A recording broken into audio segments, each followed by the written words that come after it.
Collector మరియు జిల్లా ఎన్నికల అధికారి అయిన ఎం హరినాయన్ను ఉద్దేశిస్తూ ఎన్నికల్లో ఒక పార్టీకి తొత్తుగా వ్యవహరించారని, రేపు జరగబోయే కౌంటింగ్ ప్రక్రియలో జిల్లా ఎన్నికల అధికారికి ఇతరే కొనసాగితే అవకతవకలు జరిగే అవకాశం ఉందని, కాబట్టి నెల్లూరు జిల్లాకు ప్రత్యేక ఎన్నికల అబ్జర్వర్ను నియమించాలని డిమాండ్ చేసిన వ్యవసాయ శాఖ మంత్రి కాకాని గోవర్ధన్ రెడ్డి నెల్లూరు జిల్లా కలెక్టర్ హరినాయన్పై వ్యవసాయ శాఖ మంత్రి కాకాని గోవర్ధన్ రెడ్డి ధ్వజమెత్తారు.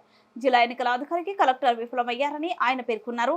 ఇలాంటి అధికారి కౌంటింగ్ లో ఉంటే పక్షపాతి ధోరణిగా వ్యవహరిస్తారని ఆయన ఆరోపించారు. అధికారికంగా వెళ్ళి నేనే స్వయంగా వెళ్ళి ఫిర్యాదు చేద్దాం అనుకున్నాం.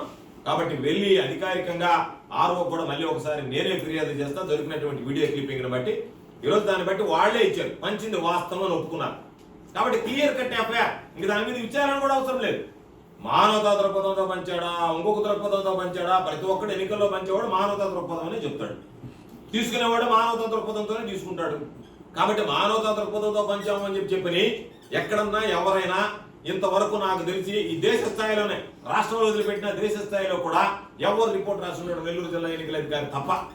కాబట్టి ఇటువంటి దారుణమైనటువంటి వైఫల్యాలు జరిగాయి. కాబట్టి నేను మరలా ఇంకొక ఎన్నికల కమిషన్ దృష్టి కూడా తీసుకువెళ్ళాం.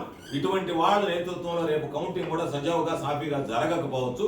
కాబట్టి మీరు ఒక పరిశీలకుని నియమించండి, ప్రత్యేకంగా రాష్ట్ర స్థాయిలో నియమించి వాళ్ళ ఆధ్వర్యంలో ఈ కౌంటింగ్ ప్రక్రియ చేపడితే బాగుంటుంది తప్ప, లేకపోతే ఒక పక్షపాత వైఖరితో వ్యవహరించేటువంటి నెల్లూరు జిల్లా కలెక్టర్ ఉన్నన్ని రోజులు ఎన్నికల అధికారిగా ఈ జిల్లాలో ఎన్నికలు సజావుగా సాఫీగా జరగవు అని చెప్పని పరిశీలకుడు కూడా నియమించండి అని చెప్పని కూడా ఎన్నికల కమిషనర్కి